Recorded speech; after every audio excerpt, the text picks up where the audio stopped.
supposed to be the joy of being, but it's not. I'll just tell you right now.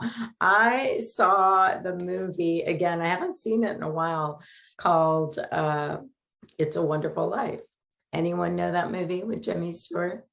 Well, if you don't know it, spoiler alert.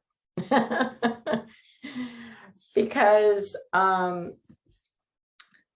saw it and it always inspires me, because it always reminds me that everything is an opportunity for a deeper realization of spirit, of love or joy or abundance. And as Jim was saying, it really is a wonderful life despite the appearances to the contrary. Ernest Holmes was famous. I mean, my goodness, one of his favorite things was turn away from the condition. Whatever the condition is, whatever the problem is, whatever the challenge is, not ignore it, not pretend like it's not there. Don't stick your head in the sand, but we know there's a problem. It's right here. It might be in our face right here, but we know there's a problem. That's okay. But he says, take your attention off the problem and turn within. So everything, even hard times, even seemingly impossible times, are an opportunity to go deeper into spirit, not the ordinary consciousness, the ego consciousness, the limited consciousness, but to go into God consciousness, and for spirit to reveal its true nature to us and through us. I mean, has any of you guys ever felt so bogged down by life's problems like Jimmy Stewart's character? I can tell you, and several of you know, some of the things that I've been through in my life.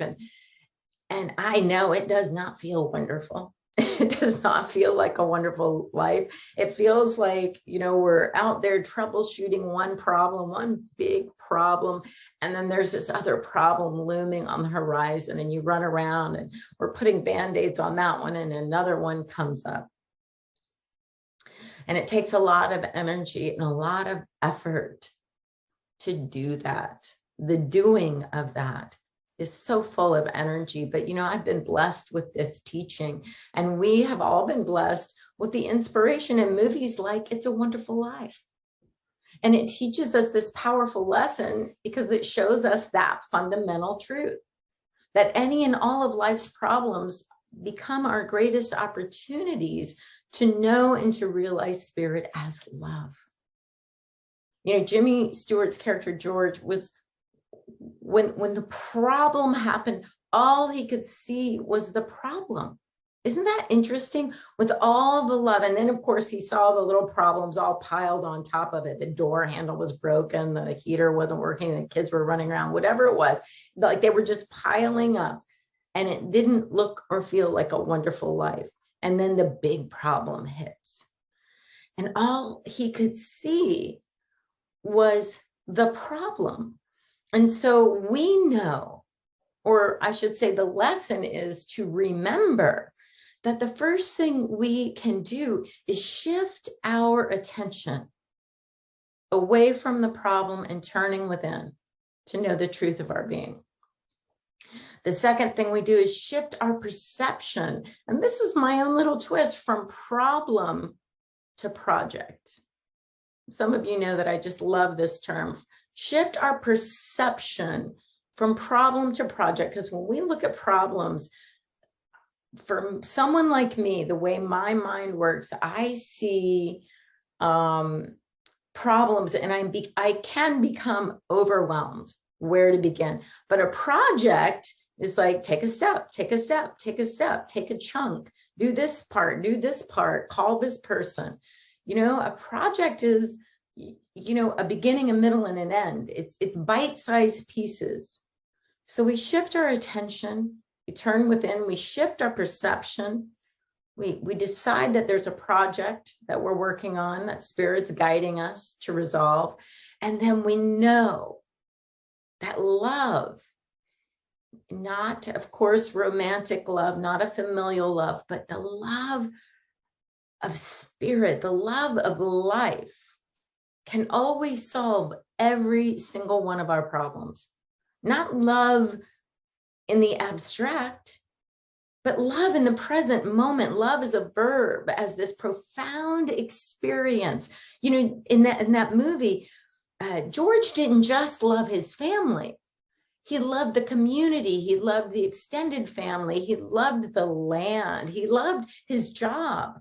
He loved helping and serving others. Like, there was so much love that he had forgotten about in that moment. But there's a bigness to love if we step in it, and it is transforming.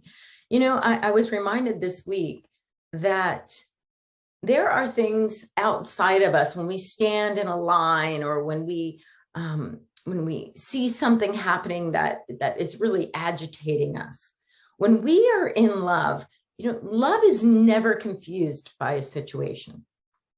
Love is never judging a situation. It's interesting. You can tell immediately whether you're in love or fear, or whether you're in love or judgment, or whether you're in love or confusion, because love doesn't have the answer, but it isn't confused. It's almost a paradox. It doesn't know the answer, but it's just like, love. I can love you. I don't really want to be next to you while you're screaming and yelling or having whatever it is you're having, but I can love you. I don't have to judge. I don't have to get angry. I don't have to get bogged down by your problem. I can love. I can be in love. Love is always inclusive. It doesn't exclude the people who didn't vote like me, the people who don't look like me, the people who didn't grow up like I grew up, the people who don't share my ideas. Love is inclusive. It just sees itself in every situation. Love can hold all of our biggest problems with ease. Love creates projects, right? Love doesn't have a problem. Love is like, oh, we can, you know, step over here and do this and call this and inspire this. Paul, in the first letter to the Corinthians, you know, has this wonderful thing on his little saying on love, which is so beautiful. And it's a shame that it's usually read at weddings as if it were a romantic description of love, but it's not. It's a universal description of love as God, love as spirit, love as who and what we are. Love is patient. Love is kind. It is not jealous. It is not pompous. It is not inflated or rude. Love does not seek its own interests. It is not quick-tempered. It does not brood over injury. It does not rejoice over wrongdoing, but rejoices with the truth. It bears all things, believes all things, hopes all things, endures all things. That's beautiful. He ends with love never fails. And that's interesting because you could really see that in the movie. Love can never let us down. It can never take us down the wrong path, the wrong direction. And I don't know if you remember my talk 2 weeks ago, but I talked about that deep pain of separation. Love heals all sense of separation.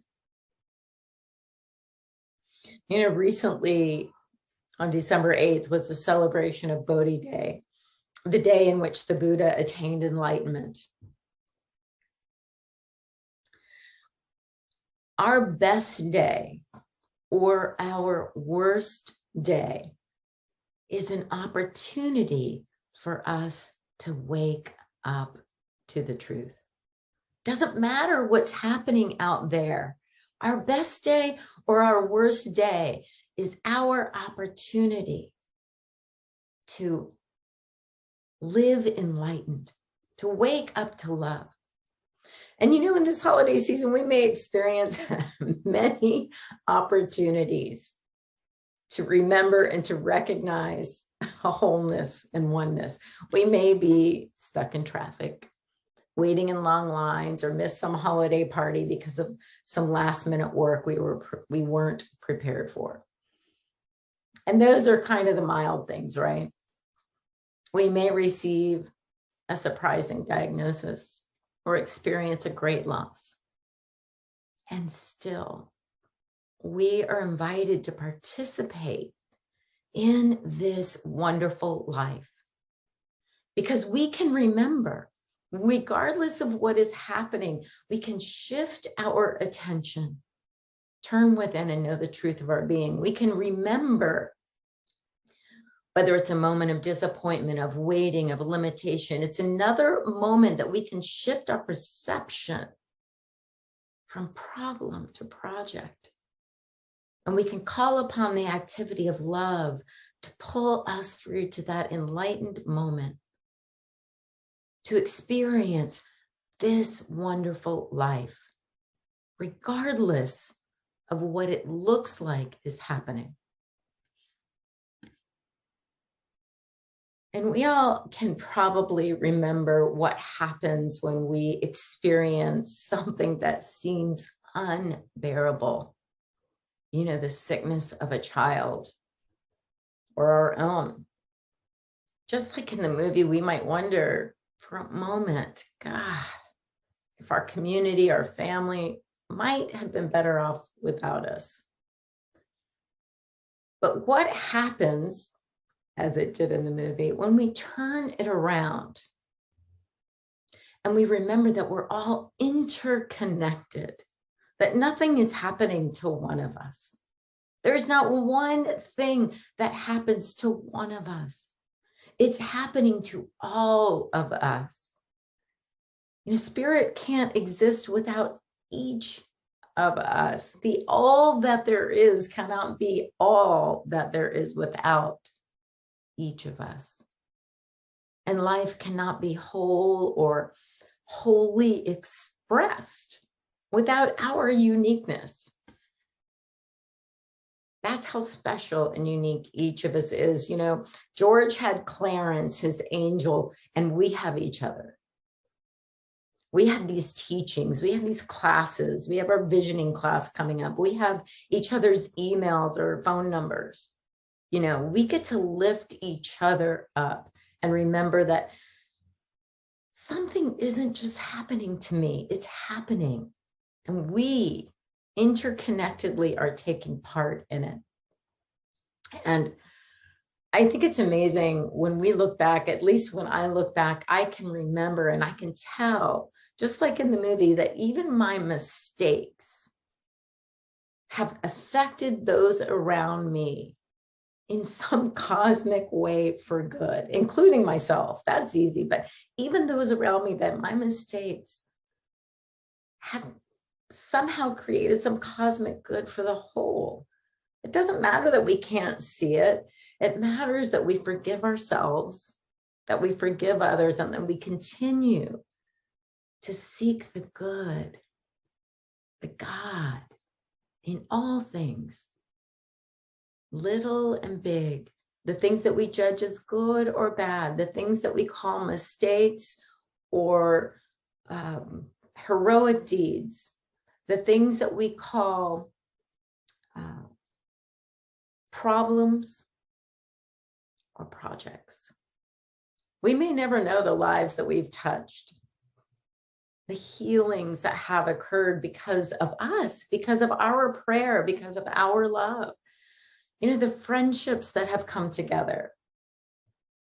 We may never know this the way the movie portrays so beautifully, but one of the reasons that movie is a classic is because we, on some level, we recognize and we share that belief that we matter, that we matter.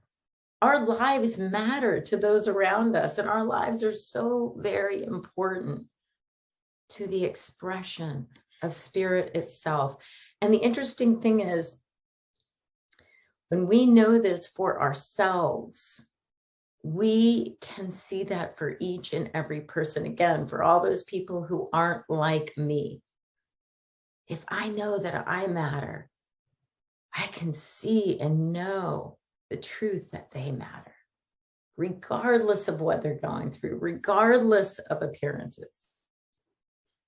And I really feel like every moment is an opportunity for a reset.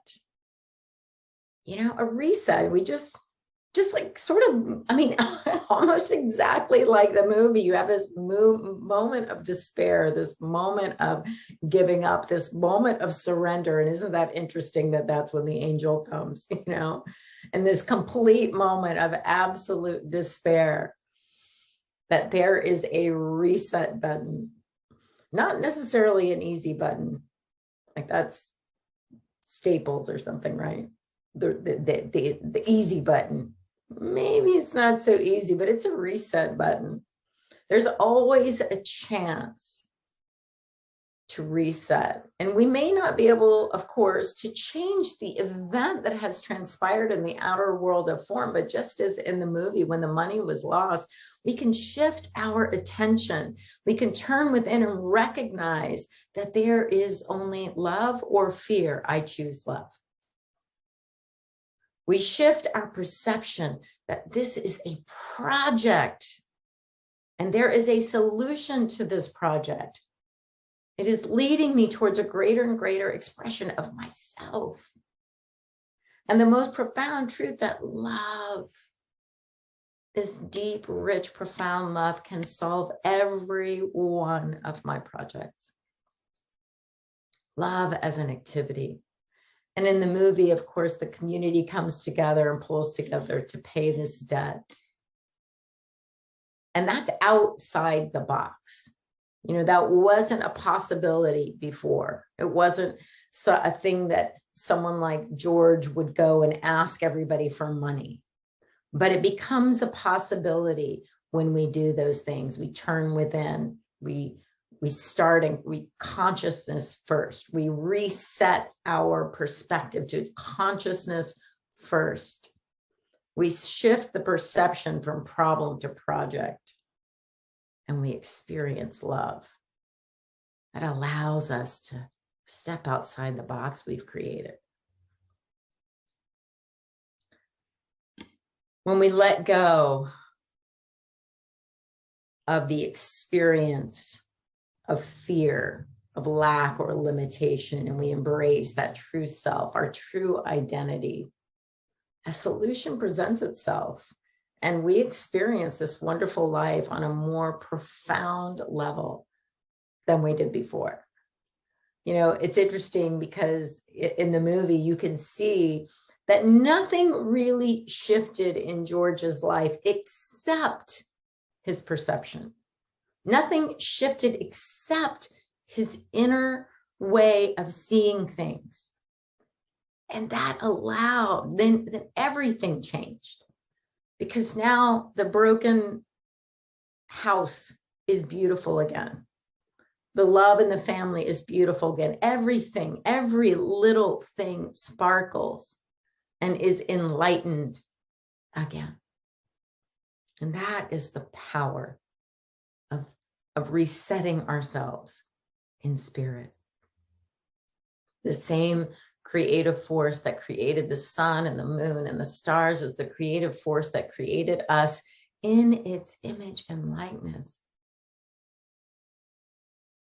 And this is a wonderful life, and we are living it. Let's affirm it this week.